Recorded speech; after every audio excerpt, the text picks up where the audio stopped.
Hi, ಎಲ್ಲರಿಗೂ ನಮಸ್ಕಾರ. ಆಶಾ ತ್ರಿಷಾ ಅಡುಗೆ ಮನೆಗೆ ಸ್ವಾಗತ. ನಾನಿವತ್ತು ಮಧ್ಯಾಹ್ನ ಊಟಕ್ಕೆ ಮೊಸರು ಸಾಂಬಾರು, ಮೂಲಂಗಿ ಹಾಕಿ ಮೊಸರು ಸಾಂಬಾರು ಹೇಗೆ ಮಾಡೋದು ಅಂತ ತೋರಿಸ್ತಾ ಇದ್ದೀನಿ. ಒಂದು 4 ಮೂಲಂಗಿ ತಗೊಂಡು ಸಿಪ್ಪೆ ತೆಗೆದು ಭಾಗ ಮಾಡಿ ಇಟ್ಕೊಂಡಿದ್ದೀನಿ. ಸಿಪ್ಪೆ ತೆಗೆದು ತೊಳೆದು ಇಟ್ಕೊಂಡು ಭಾಗ ಮಾಡಿ ಕಲ್ಲಲ್ಲಿ ಜಜ್ಜಬೇಕು. ಅದನ್ನು ಜಜ್ಜಬೇಕು ಅಂದರೆ ಸಣ್ಣಗೆ ಜಜ್ಜಬಾರ್ದು, ದಪ್ಪ ದಪ್ಪಗೆ ಇರಬೇಕು. ಜಜ್ಜಿದ ನಂತರ ಸ್ವಲ್ಪ ನೀರಲ್ಲಿ ಹಾಕಿ ರಸ ಹಿಂಡ್ಕೋಬೋದು. ಕೆಲವರು ಹಾಗೆ ಉಪ್ಪು ಹಾಕಿ ರಸನ ಹಿಂಡಿ ತೆಗಿತಾರೆ. ನಾನು ನೀರಲ್ಲಿ ಹಾಕಿ ಹಿಂಡ್ಕೊತೀನಿ. ಸ್ವಲ್ಪ ಸ್ಮೆಲ್ ಹೋಗಲಿ ಅಂತ ಅಷ್ಟೇ. ಕೆಲವರು ಮೂಲಂಗಿ ವಾಸನೆ ಜಾಸ್ತಿ ಇದ್ದರೆ ಸ್ಮೆಲ್ಲು ತಿನ್ನೋಕೆ ಇಷ್ಟಪಡಲ್ಲ. ಹೀಗೆ ಮಾಡಿದಾಗ ಸ್ವಲ್ಪ ಸ್ಮೆಲ್ಲು ಕಡಿಮೆ ಆಗುತ್ತೆ. ಇಲ್ಲಿ ತೊಳೆದಿಟ್ಕೊಂಡಿದ್ದೀನಿ. ಈಗ ಹಸಿಮೆಣ್ಸಿಕಾಯಿ ಹುರ್ಕೊಳ್ಳೋಣ. ಬಾಣಲಿಗೆ ಇಟ್ಕೊಂಡು ಹಸಿಮೆಣ್ಸಿಕಾಯಿ ಚೆನ್ನಾಗಿ ಹುರ್ಕೋಬೇಕು. ಹಸಿಮೆಣ್ಸಿಕಾಯಿ ಬೇಡ ಅನ್ನೋರು ಖಾರ ಪುಡಿ ಯೂಸ್ ಮಾಡ್ಬೋದು. ನಾನಿಲ್ಲಿ ಒಂದೊಂದು ಅಡುಗೆಯಲ್ಲಿ ಹಸಿಮೆಣ್ಸಿಕಾಯಿ ಬಳಸ್ತಾಯಿದ್ದೀನಿ ವೀಡಿಯೋಗೋಸ್ಕರ.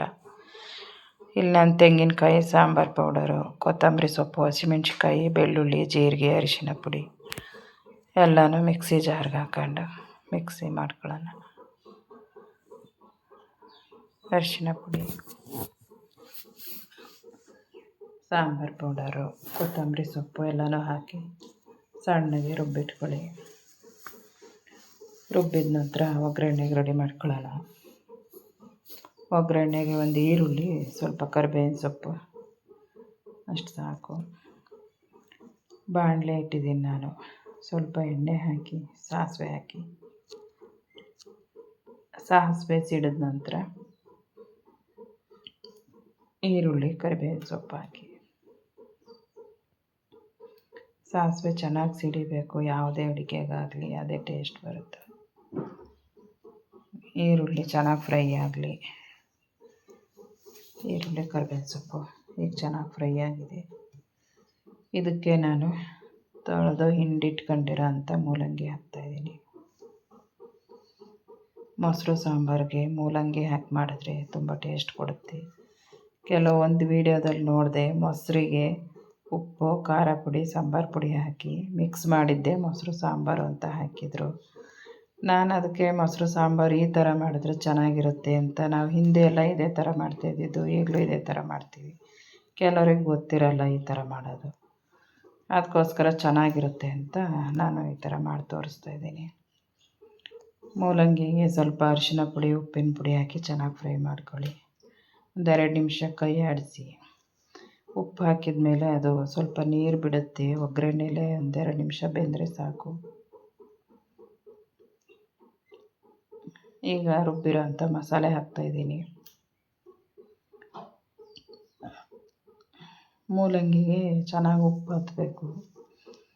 2 ನಿಮಿಷ ಮುಚ್ಚಿಟ್ರೆ ಅದು ಖಾರದಲ್ಲಿ ಉಪ್ಪು, ಖಾರ, ಮಸಾಲೆ ಎಲ್ಲ ಚೆನ್ನಾಗಿ ಹಿಡಿಯುತ್ತೆ.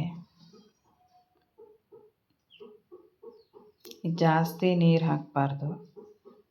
ಸ್ವಲ್ಪ ಮೊಸರು ಹಾಕಿ ಮಿಕ್ಸ್ ಮಾಡೋದ್ರಿಂದ ಸ್ವಲ್ಪ ನೋಡಿ ಹಾಕ್ಕೊಳ್ಳಿ ನೀರು. ಈಗ ಚೆನ್ನಾಗಿ ಕುದಿ ಬಂದಿದೆ, ಕುದೀತಾ ಇದೆ. ಮೊಸರು ಸಾಂಬಾರಿಗೆ ಮುದ್ದೆ ಇರಲೇಬೇಕು. ಇದಕ್ಕೆ ಸ್ವಲ್ಪ ನಾನು ಖಾರ ಪುಡಿನೂ ಹಾಕ್ಕೊಂಡಿದ್ದೀನಿ. ಖಾರ ಆರಬೇಕು, ಮಸಾಲೆ ಖಾರ ಆರಿದ ನಂತರ ಮೊಸರಿಗೆ ಹಾಕಿ, ಇಲ್ಲಾಂದರೆ ಮೊಸರು ಸಾಂಬಾರು ಹುಳಿ ಬರುತ್ತೆ. ಇದು ಹಾಲು ಕಾಯಿಸಿ ಹೆಪ್ಪಾಕಿದ್ದಂಥ ಮೊಸರು. ಇದಕ್ಕೆ ಒಂದು ಟೈಮಿಗೆ ಎಷ್ಟು ಬೇಕೋ ಅಷ್ಟು ಮಿಕ್ಸ್ ಮಾಡ್ಕೋಬೇಕು. 2 ಟೈಮಿಗೂ ಬೇಕಾದ್ರೆ ನೀವು ಖಾರ ಉಳಿಸ್ಕೋಬೇಕಾಗುತ್ತೆ. ಅದು ಹುಳಿಯಾಗುತ್ತೆ ಅಂತ ಸ್ವಲ್ಪನೇ ಮಿಕ್ಸ್ ಮಾಡ್ಕೋಬೇಕು. ಈಗ ಮುದ್ದೆನೂ ರೆಡಿಯಾಗಿದೆ, ಸಾಂಬಾರು ರೆಡಿಯಾಗಿದೆ. ನಮ್ಮ ಚಾನಲನ್ನು ಸಬ್ಸ್ಕ್ರೈಬ್ ಮಾಡಿ, ದಯವಿಟ್ಟು ಲೈಕ್ ಮಾಡಿ.